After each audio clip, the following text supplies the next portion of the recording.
الحمدللہ والصلاة والسلام علی رسول اللہ اما بعد فعن ابی عبداللہ جابر بن عبداللہ الانصاری رضی اللہ عنہما قال كنا مع النبي صلی اللہ علیہ وسلم في غزاة فقال ان بالمدینة لرجالا ما سرتم مسیرا ولا قطعتم وادیا الا كانوا معكم حبسهم المرض۔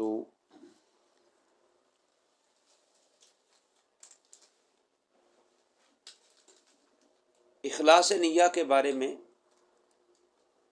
ہم قرآنی آیات اور حدیث نبویہ ریاض الصالحین میں پڑھ رہے تھے کہ انسان کو اپنی نیت خالص رکھنی چاہیے، نیت میں کھوٹ نہیں ہونا چاہیے۔ اسی سلسلے میں چند حدیث آپ نے پڑھی۔ آج اسی باب کی چوتھی نمبر پہ جو حدیث ہے اللہ کی توفیق سے ہم پڑھیں گے۔ یہ حدیث کے راوی حضرت جابر بن عبداللہ ہے اور ان کی کنیت ابو عبداللہ ہے اور والد محترم کا نام عبداللہ ہے۔ جابر بھی صحابی ہیں اور ان کے والد محترم بھی صحابی ہیں جو غزوہ احد میں شہید ہوئے تھے۔ انصار قبیلے کے ساتھ ان کا تعلق ہے، بہت ہی عظیم صحابی ہیں۔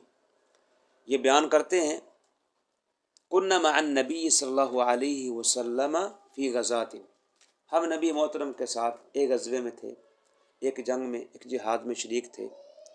فقال، آپ علیہ السلام نے وہاں غزوے میں ہی ساتھیوں کو، صحابہ کو نصیحت فرمائی اور کہا ان بالمدینۃ لرجالا ما سرتم مسیرا ولا قطعتم وادیا الا كانوا معكم، کہ بلا شبہ مدینہ منورہ میں کچھ لوگ رہ گئے ہیں، جو بھی جتنا بھی تم نے سفر کیا ہے یا جو بھی وادی تم نے طے کی ہے وہ اجر و ثواب کے ساتھ تمہارے ساتھ شریک ہے۔ یعنی جتنا تم سفر کر کے آئے، مسیر کہتے ہیں سفر کو، سارا یسیر اس، اور وادی کس کو کہتے ہیں؟ دو پہاڑوں کے درمیان جو وادی ہوتی ہے، جو بھی تم نے وادی طے کی ہے یا سفر کیا ہے وہ تمہارے ساتھ ہیں۔ کیا مطلب؟ جتنا تمہیں اجر ملے گا اتنا بھی ان کو بھی اجر ملے گا۔ حبسہم المرض، ان کو مرض نے روکے رکھا ہے، یعنی ان کو یہ عذر ہے۔ ایک روایت میں آتا ہے الا شرکوکم فی الاجر، یہ روایت صحیح مسلم میں ہے کہ وہ اجر میں تمہارے شریک ہیں، آئے نہیں ہیں لیکن اجر و ثواب میں تمہارے کے ہیں، شریک ہیں۔ اور امام بخاری رحمہ اللہ نے جناب انس رضی اللہ تعالیٰ عنہ سے، انس بن مالک رسول کریم علیہ السلام کے خادم ہیں اور یہ بھی انصار قبیلے کے ساتھ ان کا تعلق ہے، اور 10 سال کے تھے جب نبی کریم کی خدمت میں آئے تھے، اور 10 سال آپ نے کیا کی؟ اللہ کے نبی کی خدمت کی ہے۔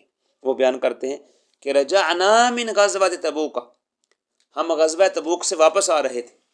تبوک یہ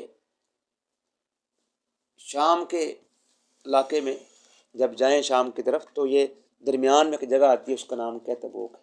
آج کل تو یہ سعودیہ کا حصہ ہے، اور نبی کریم علیہ السلام کا جو آخری غزوہ ہے، جو آپ نے رومیوں کے خلاف لڑا تھا، عیسائیوں کے خلاف، اس کا نام کیا؟ غزوہ تبوک ہے، اور یہ نبی کریم کا آخری غزوہ ہے۔ اس کے بعد رسول کریم علیہ السلام نے کوئی غزوہ نہیں کیا۔ تو غزوہ تبوک سے کہتے ہیں ہم واپس پلٹے مع النبی، نبی کریم علیہ السلام کے ساتھ۔ آپ نے اس موقع پر فرمایا، اس سے پتہ چلتا ہے کہ جابر کی روایت میں جو ہے اس میں غزوے کا ذکر نہیں ہے، لیکن انس کے حدیث میں کیا ہے؟ غزوے کا ذکر ہے۔ غزوہ کون سا ہے؟ غزوہ تبوک ہے۔ آپ نے فرمایا ان اقواما خلفنا بالمدینہ، کچھ لوگ ہیں، کچھ جو ہم پیچھے ان کو مدینہ چھوڑائیں۔ ما سلکنا شعبا ولا وادیا، ہم نے جو بھی گھاٹی طے کی ہے، جو بھی وادی ہم جس وادی میں بھی گئے ہیں، الا وہم معنا، مگر وہ ہمارے ساتھ ہیں۔ کیا مطلب ہے؟ شیب کہتے ہیں دو پہاڑوں کے درمیان جو فراخ جگہ ہوتی ہے، اس کو شیب کہتے ہیں، جس کو آپ گھاٹی کے معنی میں استعمال کرتے ہیں۔ کہ جس وادی میں بھی ہم چلے ہیں یا جس گھاٹی کے اندر بھی ہم گئے ہیں وہ ہمارے ساتھ ہیں اجر و ثواب کے اعتبار سے۔ حبسہم العذر، ان کو عذر نے روک کے رکھا ہے، وہ آ نہیں سکے، مطلب نبینے تھے، لولے لنگڑے تھے، انتہائی بیمار تھے، لیکن اجر ثواب میں وہ ہمارے ساتھ شریک ہیں۔ یہ جابر کی حدیث اور انس کی حدیث اس بات کی دلیل ہے کہ اگر کوئی بندہ صاحب عذر ہے اور وہ غزوہ میں شریک نہیں ہو سکا، کسی نیکی کے کام میں جا نہیں سکا، لیکن اس کی عزم یہ تھا میں جاؤں گا، تمنا تھی، لیکن بیماری کی وجہ سے یا کسی شرعی عذر کی وجہ سے وہ نہیں جا سکا، اس کو اتنا ہی اجر و ثواب ملے گا جس طرح ایک جہاد کرنے والا اللہ کے راستے میں جہاد میں شریک رہا ہے، غزوہ لڑتا رہا ہے، وہ اجر کے اتنے ہی کیا ہوں گے، مستحق ہوں گے۔ مقصود کیا ہے؟ نیت۔ ان کی نیت کیا تھی؟ غزوے میں نکلنے کی تھی، لیکن وہ جا نہیں سکے ہیں، تو اس لیے وہ اس اجر و ثواب میں کہیں وہ برابر کے شریک ہوں گے۔ یہ امام صاحب نے اس حدیث کو اس لیے ذکر کیا ہے کہ نیت کا کتنا اعتبار ہے۔ ایک بندہ وہ تندرست ہے، غزوے میں شریک ہے، اس کو اجر و ثواب ملے گا۔ ایک بندہ کیا ہے، وہ غزوے میں نہیں جا سکا ہے اور وہ اپنے گھر میں ہے، لیکن اس کا عزم تھا کہ میں تندرست ہوتا، میں ٹھیک ہوتا، میں نبینا نہ ہوتا، میں بھی غزوہ لڑتا، تو اس کی نیت کو دیکھ کر کے اللہ سبحانہ تعالیٰ کا کرے گا، ان کو بھی اتنا ہی اجر و ثواب سے نوازے گا۔ یہ دیکھیں نیت کا کتنا کیا ہے، یہ اعتبار ہے، نیت کتنی معتبر ہے۔ اس لیے نیت کو انسان کو چاہیے وہ اپنی خالص رکھے، اللہ سبحانہ تعالیٰ نیت کے مطابق اجر و ثواب سے نوازتا ہے۔ دوسرا اس حدیث سے یہ بھی معلوم ہوا کہ حضرات صحابہ نبی کریم علیہ السلام کے ساتھ غزوات میں شرکت کیا کرتے تھے، اور خود پیغمبر دو عالم علیہ السلام بھی جہاد میں جایا کرتے تھے۔ غزوے اور سریے میں فرق ہے۔ سریہ کہتے ہیں لشکر، جس میں نبی کریم خود شریک نہ ہو اس کو سریہ کہتے ہیں، اور غزوہ کس کو کہتے ہیں؟ کہ جس میں خود پیغمبر مصطفیٰ بنفس نفیس شریک ہوں، اس کو کیا کہتے ہیں؟ غزوہ کہتے ہیں۔ تو بہرحال حضرات صحابہ کے اندر جذبات تھے جہاد کے، اور وہ اللہ کے نبی علیہ السلام کے ساتھ غزوات میں بھی شرکت کیا کرتے تھے۔ تیسرا یہ بھی معلوم ہوا کہ آپ علیہ السلام نے مشرکین کے ساتھ ساتھ آپ نے جو عیسائی تھے، یہودی تھے، ان کے ساتھ بھی کیا کیے ہیں؟ غزوات لڑے ہیں۔ یہ جو غزوہ ہے یہ عیسائیوں کے خلاف، خیبر کا غزوہ کس کے ساتھ تھا؟ یہودیوں کے خلاف۔ اہل کتاب کے ساتھ بھی آپ نے جہاد کیا ہے، یہ یعنی ان کو دعوت اسلام دینے کے لیے۔ اس سے پتہ چلتا ہے کہ یہود و نصارہ بھی وہ یعنی اگر اسلام نہیں لاتے ہیں تو ان کے خلاف بھی، اگر وہ شرارتیں کرتے ہیں، ان کے خلاف بھی غزوہ اور جہاد ہو سکتا ہے۔ واللہ تعالی عالم بالصواب۔ اور اسی طرح اس حدیث سے یہ بھی ثابت ہوا کہ مرض بیماری شرعی عذر بن سکتی ہے۔ اگر کوئی بندہ بیمار ہے لیکن اس کی نیت یہ ہے کہ میں جا کے مسجد میں جاؤں گا، نماز پڑھوں گا، لیکن وہ نماز میں شرکت نہیں کر سکا، بیمار ہے بیچارہ، گھر نماز پڑھ لی ہے، لیکن اس کی نیت تھی، لیکن ایسی بیماری ہے کہ آ نہیں سکا ہے، اس کو بھی نماز با جماعت کا اجر ثواب ملے گا۔ ایک بندہ وہ گھر سے نہیں آ سکا، اس کو بھی 27 نماز کا اجر ثواب ملے گا، لیکن اس کی نیت تھی، لیکن بیماری کی وجہ سے نہیں آ سکا، اس کو بھی کہ اتنا ہی اجر ثواب ملے گا۔ تو اللہ سبحانہ تعالیٰ میں نیت کو خالص رکھنے کی توفیق عطا فرمائے۔ جی وَنَبِي يزيد معن ابن يزيد بن الأخنس رضي الله عنهم وهو وأبوه وجده صحابيون قال كان أبي يزيد أخرج دنانير يتصدق بها فوضعها عند رجل في المسجد فجئت فأخذتها فأتيته بها فقال والله ما إياك أردت فخاصمت إلى رسول الله صلى الله عليه وسلم فقال لك ما نويت يا يزيد وَلَكَ مَا أَخَذْتَ يَا مَعْنُ رواہ البخاری۔ ابو یزید بیان کرتے ہیں، ابو یزید معن بن یزید اس حدیث کے راوی ہیں۔ صحابی کا نام کیا ہے؟ معن، اور اس کے والد محترم کا نام کیا ہے؟ یزید، اور دادے کا نام کیا؟ اخنس۔ تو امام نبوی فرماتے ہیں وہوا مان وابوہ اس کے ابا جان یزید وجدہ اور اس کے دادا اخنس صحابیون تینوں صحابی ہیں. سبحان اللہ. ہیں بیٹا بھی صحابی ہے، باپ بھی صحابی ہے، اور دادا جی بھی کیا ہیں؟ صحابی ہیں. یہ سارا کیا ہے؟ صحابیوں کا کیا ہے؟ گھر ہے. صحابی کس کو کہتے ہیں؟ جنہوں نے اللہ کے رسول ایمان کی حالت میں دیکھا ہو اور اسی پر ایمان پر اس کی موت. نعم شاباش. یعنی صحابی وہ ہوتا ہے جس نے ایمان کی حالت میں نبی کریم سے ملاقات کی ہو، دیکھا نا، ملاقات کی ہو اور ایمان کی حالت میں فوت ہوا ہو، اس کو کیا کہتے ہیں؟ صحابی کہتے ہیں. اور شرف صحابیت بہت بڑا کیا ہے؟ صحابی ہونا بہت بڑا شرف ہے جو صحابہ اکرام کو شرف حاصل ہوا ہے. جس نے دیکھ لیا اللہ سبحانہ وتعالیٰ نے ان کے جنت کے اعلان کیے ہیں، کامیابی کے اعلان کیے ہیں. تو بہرحال یہ تینوں صحابی ہیں. تو یہ یزید، ابو یزید مان بیان کرتے ہیں کان ابی یزید اخرج دنانیر، میرے ابا جان نے اپنے گھر سے کچھ دینار نکالے. دینار کی جمع کیا ہے؟ دنانیر. دینار سونے کا ہوتا ہے اور درم کس کا ہوتا ہے؟ چاندی کا ہوتا ہے. اس دور میں یہ سکے مروج تھے، دینار اور درم و دینار. آج بھی بعض علاقوں میں ہے، جیسا کہ کویت میں یہ دینار چلتا ہے، اور بعض علاقوں میں درم بھی، یہ دبئی وغیرہ میں درم چلتے ہیں. تو یہ بعض علاقوں میں ابھی بھی ہیں. تو کہتے ہیں میرے ابا جان نے کا چند دینار نکالے. کیوں؟ صدقوا بہا، صدقہ کرنے کے لیے. یعنی وہ صدقہ دینے کے لیے اس نے گھر سے پیسے لیے، دینار لیے. فوضعها عند رجل فی المسجد، اور وہ پیسے جا کر کے انہوں نے مسجد میں کسی بندے کے ہاتھ میں رکھے. کوئی مستحق آئے نا، آپ نے کر دینا، اس کو تقسیم کر دینا. اب کیا ہوا؟ کہتے ہیں فجیتو، میں مسجد گیا، فاخذتها، میں ضرورت مند تھا، بیٹا کہتا ہے، اور میں نے وہ دینار کے لے لیے. وہ تقسیم کر رہا تھا، میں نے لے لی. فاتیتو بیا، دینار لے کر کے گھر آ گیا. جب گھر آیا تو ابا جان کو پتہ چل گیا کہ یہ اس نے دینار لیے. تو وہ کہنے لگے، یزید بن اخنس کہنے لگے ان کے باپ، واللہ ما ایاک اردت، میں نے تجھے دینے کا تو ارادہ نہیں کیا تھا، میرا مقصود کیا تھا؟ کوئی اور مستحق ہوگا تو لے جائے گا، آپ کو تو میں نے نہیں دیے. اب کیا ہوا جی؟ فخاصمتہ الی رسول اللہ، میں ابا جان کو لے کر کے نا، یہ مقدمہ کیا ہے؟ یہ جھگڑا اللہ کے نبی کی خدمت میں لے گیا. ابا جان مجھ سے جھگڑ رہے ہیں اور کہہ رہے ہیں میں نے تو آپ کو دیے نہیں، آپ کیوں لے آئے؟ ہم کیا کریں؟ اب رسول کریم نے فیصلہ کیا. اب فیصلہ کس کا ہے؟ اللہ کے نبی کا.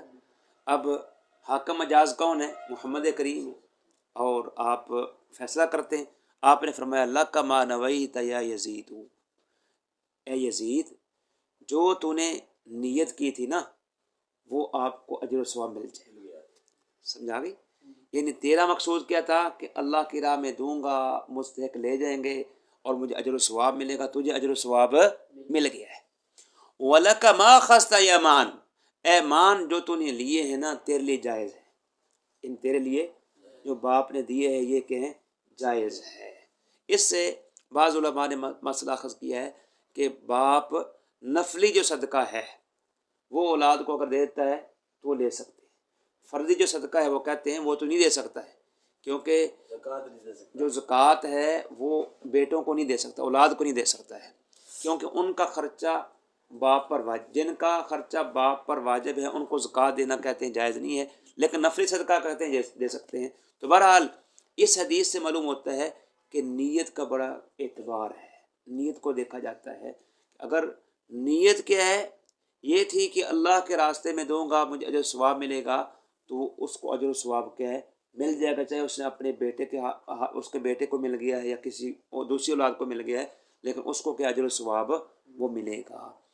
اور اسی طرح یہ بھی ثابت ہوا کہ اگر اس قسم کا جھگڑا باپ اور بیٹوں میں ہو جائے، کسی عالم کے پاس لے آئیں بیٹا یا کسی کے حاکم مجاز کے پاس لے آئیں مقدمہ، تو اس میں کوئی حرج والی بات نہیں ہے، وہ فیصلہ کے کروا سکتے ہیں. اس میں یہ بھی کہ دلیل ملتی ہے جس طرح کہ وہ نبی کریم علیہ السلام کے پاس اپنا مقدمہ کے لے کر کے آ گئے. اور یہ بھی ثابت ہوا کہ حضرات صحابہ اللہ کی راہ میں دینے کے لیے بڑے ہی وہ یعنی حریص ہوا کرتے تھے، یعنی صدقہ دینے کے لیے صدقہ نکالا کرتے تھے. تو فرضی جو ہے وہ بھی تو دیتے ہوں گے لیکن نفلی صدقہ بھی کیا ہے وہ بڑھ چڑھ کے دیا کرتے تھے تاکہ مستحقین تک یہ چیز کے پہنچ جائے۔ چوتھا مسئلہ یہ بھی ثابت ہوا ہے اس حدیث سے، اس کو کہتے ہیں فقہ الحدیث۔ کورس ہمارا کیا ہے؟ حدیث کی یہ سمجھ بوجھ، صرف حدیث پڑھنا مقصود نہیں ہے، آپ کو سمجھانا بھی مقصود ہے۔ چوتھا مسئلہ اس سے ثابت یہ بھی ہوا کہ کسی کو وکیل بھی بنا سکتے ہیں، کیونکہ ان کے باپ نے کیا کیا تھا، ڈائریکٹ نہیں دیے، کسی کو وکیل بنا دیا کہ یہ پیسے آپ کو دیے، آپ آگے کیا کر دینا، تقسیم کر دینا۔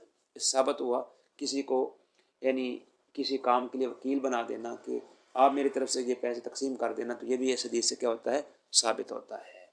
جی آگے پڑھیں۔ وَنَبِي إِسْحَاقَ سَعْدِ بْنِ أَبِي وَقَّاصٍ مَالِكِ بْنِ وَهِيبِ بْنِ عَبْدِ مَنَافِ بْنِ زُهْرَةَ بْنِ كِلَابِ بْنِ مُرَّةَ بْنِ كَعْبِ بْنِ لُؤَيِّ بْنِ قُرَشِيِّ الزُّهْرِيِّ أحد العشرة المشهود لهم بالجنة رضی اللہ عنہم۔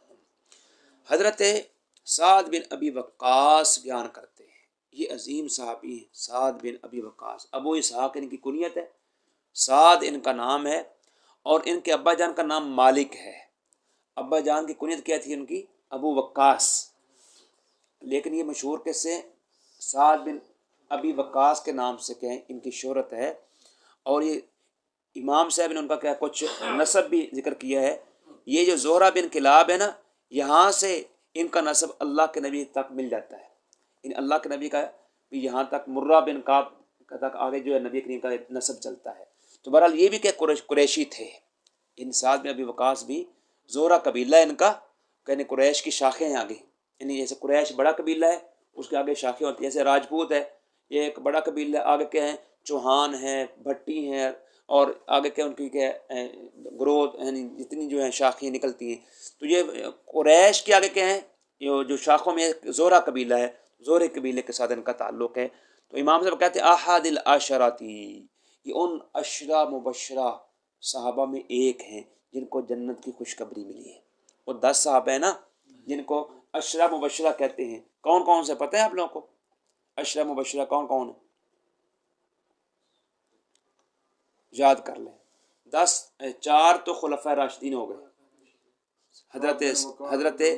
حضرت ابو بکر صدیق، حضرت عمر بن خطاب، حضرت عثمان غنی، حضرت علی مرتضیٰ، یہ 4 خلفاء ہیں، اس کو آپ ذہن میں رکھ لیں۔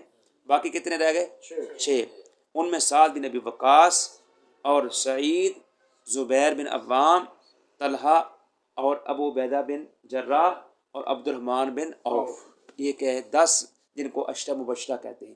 ویسے ان کے علاوہ بھی نبی کریم نے اور صحابہ کو بھی جنت کی بشارت دی ہے، جیسے فاطمہ ہیں اور اس طرح حسن و حسین ہیں، ٹھیک ہے جی، اور اسی طرح عکاشہ بن محسن انصاری ہیں، یعنی مزید بھی کہ اور بھی کیا حضرات صحابہ ہیں۔ اس بارے کتاب بھی ہے کہ نبی کریم کی زبان سے جنت کی خوشخبری پانے والے صحابہ اکرام دنیا کے اندر، اس سے پتہ چلتا ہے کہ دنیا کے اندر ان کو کیا جنت کی اللہ کے نبی کیا کر دی ہے، بشارت دے دی ہے۔ تو ان صحابہ کے بارے میں جن کو جنت کی بشارت ہے، بعض لوگ زبان درازی کرتے ہیں، جیسے رافضی ہیں، وہ نبی کریم کے ان صحابہ پہ تبرئے کرتے ہیں اور گالی بکتے ہیں، حالانکہ اللہ کے نبی کی زبان سے ان کو جنت کی کیا ہے، خوشخبری مل چکی ہے۔ تو سعد بیان فرماتے ہیں اس حدیث کو، لمبی حدیث ہے، ترجمہ سن لیں۔ جاءنی رسول اللہ صلی اللہ علیہ وسلم یعودنی عام حجۃ الوداع من وجع اشتد بی، کہتے ہیں کہ حجۃ الوداع کے موقع پر نبی محترم صلی اللہ علیہ وسلم مکہ مکرمہ میں میری بیمار پرستی کے لیے آئے۔ یعودنی کا معنی کیا ہوتا ہے؟ عاد یعود، عادت کا معنی ہوتا ہے بیمار پرستی کرنا، تباہ پرسی کرنا۔ کیا مطلب ہے کہ کسی کوئی بیمار ہو اس کے حال حوال جا کے پوچھنا، اور یہ سنت آج ختم ہی ہو گئی۔ یعنی پہلے دور میں جو علماء تھے یا سلف صالحین تھے، وہ اگر کوئی ساتھی بیمار ہوتا تھا تو اس کی کیا کرتے تھے، تبہ پرسی کرتے تھے اور ان کی عیادت کرتے تھے، پوچھا کرتے تھے۔ نبی کریم کیا ہے، میری بیمار پرستی کے لیے آئے۔ اس سے پتہ چلتا ہے کہ رسول کریم صحابہ کی کیا کرتے تھے، اگر کوئی بیمار ہو جاتا تھا اس کی تبہ پرستی کرتے تھے۔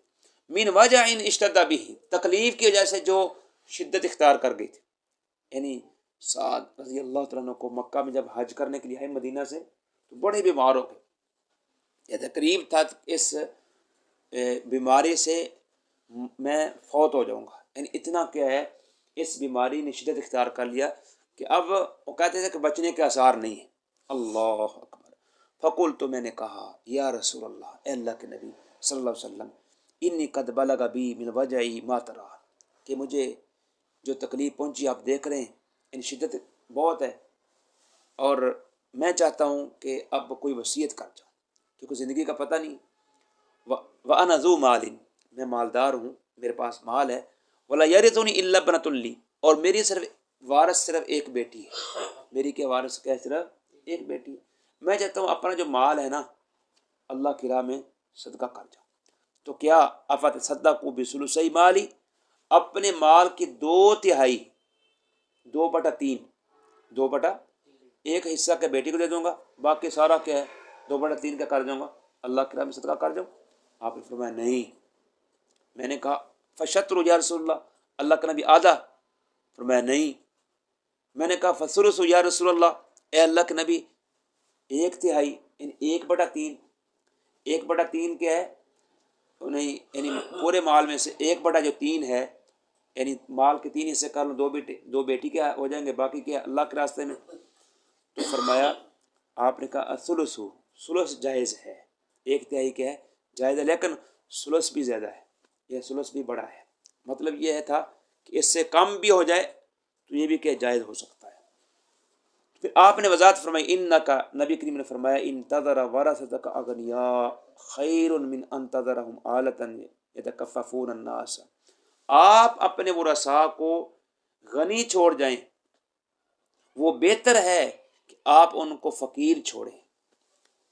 ٹھیک ہے، ورثہ وارث کی جمع ہے، جیسے طالب کی جمع کیا ہے طلبہ، وارث کی جمع ورثہ، اور اعلیٰ کا معنی کیا ہے فقیر، یہ عائل کی جمع کیا ہے اعلیٰ، فقیر کو کہتے ہیں جس کے پاس کچھ نہ ہو۔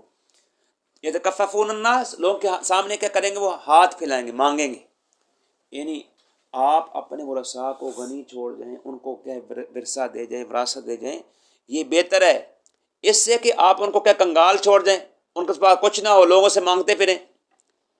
ٹھیک ہے، وَإِنَّكَ لَن تُنْفِقَ نَفَقَةً، اور یہ بھی بات یاد رکھیں، آپ جو چیز بھی خرچ کریں گے تب تک بھی وجہ اللہ، اللہ کے چہرے کو تلاش کرنے کے لیے، یعنی اللہ کی رضامندی کے لیے، الا اجرت علیہا، اس میں بھی آپ کو کیا ملے گا، اجر ملے گا، یعنی جو کچھ بھی اللہ کی راہ میں خرچ کریں گے نا اس میں آپ کو کیا ملے گا، اجر ملے گا۔ یہ لازمی نہیں ہے کہ آپ سارا مال صدقہ کریں پھر اجر ملے گا، تھوڑا بہت بھی اللہ کی راہ میں خرچ کر دیں گے اجر ملے گا۔ حتیٰ کہ فرمایا کہ ما تجعل فی امراتک، اپنی بیوی کے منہ میں لقمہ دیتے ہیں اس کا بھی آپ کو اجر و ثواب ملے گا۔ کیا مطلب ہے، کما کر کے آپ لاتے ہیں اور آپ کی نیت یہ ہوتی ہے کہ اپنی بیوی بچوں کا خیال رکھنا، اس میں بھی کیا ملے گا آپ کو، اجر و ثواب ملے گا۔ میں نے کہا فقلت یا رسول اللہ، اللہ کے نبی، اخلف بعد اصحابی، کہ اپنے ساتھیوں کے بعد میں پیچھے رہ جاؤں گا، اخلف میں پیچھے رہ جاؤں گا، کیا مطلب کہ میرے ساتھی کے آپ کے ساتھ وہ مکہ چلے جائیں گے، میں ادھر پھر پیچھے رہ جاؤں گا، اکیلا رہ جاؤں گا، یہ مطلب ہو سکتا ہے۔ آپ نے فرمایا کہ انک لن تخلف، آپ پیچھے نہیں رہیں گے، فتعمل عملا تبتغی بھی وجہ اللہ، اگر یہاں بھی رہیں گے آپ مکہ میں بھی، اور اللہ کے چہرے کے لیے آپ تلاش کے لیے کہ آپ کچھ بھی عمل کریں گے، الا عزت تبھی درجہ و رفعہ، آپ درجے میں اور رفعت میں کیا ہوں گے، بڑھ جائیں گے۔ مطلب آپ ادھر رہیں گے بھی، اگر بیماری میں ہے میرے ساتھی تو چلے جائیں گے، یہاں بھی رہیں گے تو پھر آپ کو کیا ملے گا، اللہ سبحانہ وتعالی اجر ملے گا۔ اس میں یہ سوال کیا انہوں نے، یہ نبی کریم نے ان کو بشارت دے دی تھی کہ آپ اس یعنی بیماری میں آپ فوت نہیں ہوں گے، اللہ تعالیٰ کیا کرے گا، آپ کو یعنی لمبی زندگی عطا فرمائے گا۔ اس سے وہ سوال کر رہے ہیں کہ اللہ کرے گا میں پیچھے رہ جاؤں گا اور میرے ساتھی آپ کے ساتھ چلے جائیں گے، تو آپ نے فرمایا کہ اگر آپ یہاں بھی رہ جائیں گے تو عمل کریں گے تو اللہ تعالیٰ کیا کرے گا، درجات میں بلندی دے، اور بلکہ آپ نے ایک پیش گوئی دی، وَلَعَلَّكَ أَن تُخَلَّفَ، اور شاید کہ آپ پیچھے رہیں گے، حتیٰ يَنْتَفِعَ بِكَ أَقْوَامٌ، حتیٰ کہ کچھ قومیں آپ سے نفع حاصل کریں گی، وَيَضُرُّ بِكَ آخَرُونَ، اور کچھ قومیں آپ سے نقصان حاصل کریں گی۔ کیا مطلب ہے، اللہ آپ کو زندگی دے گا، مسلمان آپ سے فائدے حاصل کریں گے اور کافر لوگ آپ سے نقصان حاصل کریں گے۔ یہ نبی کریم کی پیش گوئی تھی، واقع ایسے ہوا۔ حضرت سعد بن ابی وقاص رضی اللہ تعالیٰ عنہ 40 سال زندہ رہے، اس پیش گوئی کے بعد کیا ہے 40 سال زندہ رہے. پھر بلکہ ایک بیٹی کے علاوہ اللہ نے اور بیٹے بھی عطا کیے، اور بیٹے بھی ہوئے، اولاد بھی ہوئی، اور اس کے ساتھ ساتھ ایران اور عراق ان کے ہاتھوں فتح ہوا. یہ فاتح ایران ہیں. فاتح کیا ہیں؟ جنگ قادسیہ کے ہیرو کیا ہیں؟ سعد بن ابی وقاص. عمر بن خطاب کے دور میں انہوں نے کہا بہت کارنامے سرانجام دیے. مجوسی جو تھے، آگ پرست تھے، ان کے ہاتھوں سے ذلیل و خوار ہوئے. اللہ نے ان کو کیا تباہ و برباد کیا، اور ان کے ہاتھوں کے ایران فتح ہوا، ان کے ہاتھوں کے عراق فتح ہوا، اور مسلمانوں نے کہ نفع حاصل کیا، اور جو مجوسی تھے، کافر تھے، انہوں نے نقصان حاصل کیا. یہ اللہ کے نبی کی کیا تھی؟ پیش گوئی تھی. اور پھر آپ نے دعا بھی کی، اللہم امض لاصحاب ہجرتہم، اے اللہ میرے صحابہ کی جو ہجرت ہے اس کو جاری رکھ. کیا مطلب ہے؟ کہ جو یہاں آئے ہیں حج کرنے کے لیے، یہ واپس اپنے مدینہ چلے جائیں، کیونکہ یہ ایک قاعدہ بن چکا تھا کہ جنہوں نے ہجرت کر کے مدینہ آ گئے ہیں، اب وہ واپس مکہ نہیں رہ سکتے، اب وہ واپس نہیں جا سکتے ہیں، ان کی ہجرت کے ناقص ہو جائے گی. تو اس لیے کہ سعد بن ابی وقاص کہنے لگے اللہ کے نبی میں ادھر رہ جاؤں گا. آپ نے پھر ان سے اللہ کے نبی دعا کروائی کہ اللہ میری کیا ہے صحابہ کی ہجرت کے جاری کر دے. مطلب یہ کہ واپس پلٹے، مدینہ جائے، ان کا کیا اجر و ثواب ان کو پورا ہو. ولا تردهم علی اعقابہم، ان کے ایڑیوں کے بال ان کو واپس نہ لوٹانا. مطلب یہ ہے کہ یہ ادھر ہی فوت نہ ہو جائے، بلکہ کیا ہے مدینہ منورہ جائیں. لیکن راوی کہتے ہیں الباعث سعد بن خولہ، لیکن سعد بن خولہ کے لیے کیا ہے؟ اللہ کے نبی فرماتے ہیں کہ ان کے لیے کیا ہے؟ قابل رحم ہے. آپ نے ان کے لیے کیا ہے؟ افسوس کا اظہار کیا. سعد بن خولہ اور ہیں، وہ بھی صحابی تھے، آئے تھے، لیکن وہ مکہ میں فوت ہو گئے تھے. یرثی لہو رسول اللہ، راوی کہتے ہیں کہ اللہ کے نبی ان کے لیے کیا ہے؟ اظہار غم کر رہے تھے. اب مات مکہ تھے، وہ مکہ میں فوت ہو گئے. یعنی دعا تو کی تھی، لیکن سعد بن خولہ بیمار ہوئے، وہ مکہ میں فوت ہوئے، تو ان کے لیے اللہ کے نبی نے کہ اظہار غم کیا ہے. اظہار کیا ہے؟ آپ نے اس میں ملال کیا ہے کہ وہ مکہ میں فوت ہو گئے تھے. تو بہرحال یہ لمبی حدیث ہے. اس میں جو امام صاحب کا مقصود کیا ہے کہ اگر بندہ وہ اس کی نیت خالص ہو، وہ محنت کر کے مزدوری کر کے وہ اپنے بیوی بچوں کا کہ پیٹ یعنی ان کا کیا کر پال رہا ہے، اس میں بھی اجر و ثواب ہوگا انشاءاللہ. یعنی اس کی نیت خالص ہے، اور اپنے گھر والوں کی کیا کر رہا ہے، وہ یعنی کما کر کے لا کر کے ان کو دے رہا ہے، اس میں کیا ان کو اجر و ثواب ملے گا. یہ بہت بڑی کیا ہے، ایک نیت کا کیا ہے، یعنی یہاں وہ بیان کرنا چاہتے ہیں کہ نیت کا بڑا اثر ہے. باقی اس حدیث سے یہ پتہ چلتا ہے کہ بیمار پرستی کرنا سنت رسول ہے. اللہ کے نبی بھی تبا پرستی کے لیے جایا کرتے تھے. اور حجۃ الوداع، اس لیے اس حدیث میں حجۃ الوداع کہتے ہیں کہ رسول کریم کا آخری حج ہے. اس کے بعد آپ نے کوئی حج نہیں کیا. 6 مہینے بعد اللہ کے نبی اس دنیا سے کوچ فرما گئے تھے، فوت ہو گئے تھے. آپ علیہ السلام نے مدینہ منورہ سے مکہ میں یعنی آپ نے مدینہ منورہ میں رہ کر کے 4 عمرے کیے ہیں اور 1 حج کیا ہے. 1 حج کیا ہے اور 4 عمرے. جب مکہ میں تھے تو بڑے عمرے کیے ہوں گے، بڑے حج کیے ہوں گے، اس کی کیا تعداد کیا ہے موجود نہیں ہے. لیکن جو مدینہ گئے ہیں تو وہاں سے آپ نے 4 کیا کیے ہیں؟ عمرے کیے ہیں، اور 1 کیا کیا ہے؟ حج کیا ہے. تو آخری حج کو کیا کہتے ہیں؟ اس لیے آپ حجۃ الوداع یا وداع کہتے ہیں، الوداعی حج. اس کے بعد اللہ کے نبی نے کہا میں ہو سکتا ہے آئندہ سال آپ کو نہ مل سکوں.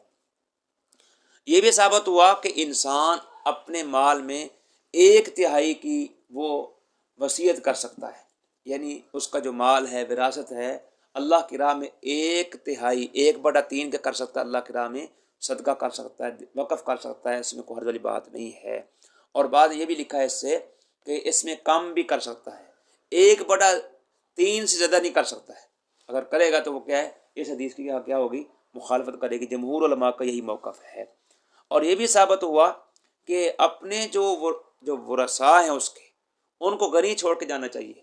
یہ نہ ہو کل کو وہ فقیر بن جائے، لوگوں سے مانگتے پھرے.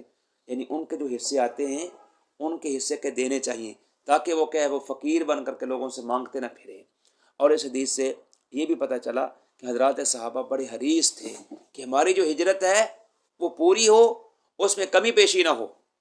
تو اللہ کے نبی سے اس لیے دعا کروائی کہ اللہ کے نبی ہماری کیا ہے یہ ہجرت کیا ہے، ہم یہی نہ رہ جائیں، بلکہ واپس کیا ہے مدینہ منورہ جائیں، اور وہاں ہماری کیا وفات ہو. اس سے پتہ چلتا ہے کہ حضرات صحابہ بڑے ہی عظیم تھے ہجرت کے معاملے میں، وہ واپس کیا ہے نہیں آنا چاہتے کہ دوبارہ، حالانکہ مکہ جو ہے وہ مکہ کے سرزمین، وہ مدینہ کی سرزمین سے یعنی اجر و ثواب کے اعتبار سے مکہ مکرمہ میں بیت اللہ میں ایک نماز پڑھنا کتنا ثواب ہے؟ 1,00,000 کا ہے، اور مکہ مکرمہ میں مدینہ میں کہ 1,000 کا ثواب ہے۔ لیکن اس کے باوجود ان کے لیے یہی حکم تھا کہ وہ مدینہ منورہ میں ہجرت کے بعد رہیں، مکہ میں واپس نہ آئیں۔ اس طرح اس حدیث سے یہ بھی معلوم ہوا کہ یہ جو مرثیہ ہے، یعنی مرثیہ کہتے ہیں کسی کے لیے اظہار غم کرنا، یہ جائز ہے، یعنی صرف کیا ہے شرکت غم کرنا، اظہار غم کرنا یہ جائز ہے۔ لیکن بعض روایتوں میں منع آیا ہے، کسی کے لیے آپ مرثیہ نہیں کر سکتے، یعنی وہ کیا ہے جس میں مبالغہ کیا جائے، ایسا مرثیہ کہ جس میں جذبات کے ابھریں، وہ جائز نہیں ہے۔ جیسا کہ ہمارے ہاں روافض کے ہاں وہ محرم کے مہینے مرثیے پڑھتے ہیں، وہ جو شہدائے کربلا ہیں ان کے لیے مرثیے پڑھتے ہیں، اور اس سے جذبات تازہ ہوتے ہیں، لوگ جذبات میں آتے ہیں، یہ جائز نہیں ہے۔ اس سے اللہ کے نبی نے روکا ہے، ایسے مرثیے پڑھنے جس سے جذبات ابھریں اور غم تازہ ہوں، وہ جائز نہیں ہے۔ صرف کیا ہے شرکت غم یا اظہار غم کرنا، یہاں تک یہ جائز ہے، جس سے کہ اتنا کہ جو رسا ہے یہ جائز ہے۔ رسا کہتے ہیں یعنی کسی کے لیے اظہار غم کرنا، یرسی اسی سے رسا، اسی سے لفظ مرثیہ ہے، جو مرثیے پڑھے جاتے ہیں، اور اس میں کیا ہے مبالغہ رائیاں بھی ہیں، اور بعض مرثیوں میں کہ شرک بھی آ جاتا ہے، جیسا کہ روافض شیعہ پڑھتے ہیں، اس سے کہ انسان کو باز رہنا چاہیے، یہ جائز نہیں ہے۔ اس حدیث سے یہ بھی ثابت ہوا کہ رسول کریم سچے رسول ہیں، آپ کی بتلائی ہوئی جو پیش گوئی ہیں وہ ہو بہو ثابت ہوئیں۔ حضرت سعد بن ابی وقاص اس کے بعد 40 سال زندہ رہے اور اسلام کی خدمت کی، اور ان کے ہاتھوں اسلام کے جو بہت ساری کیا ہے اور مسلمانوں نے فتح حاصل کی،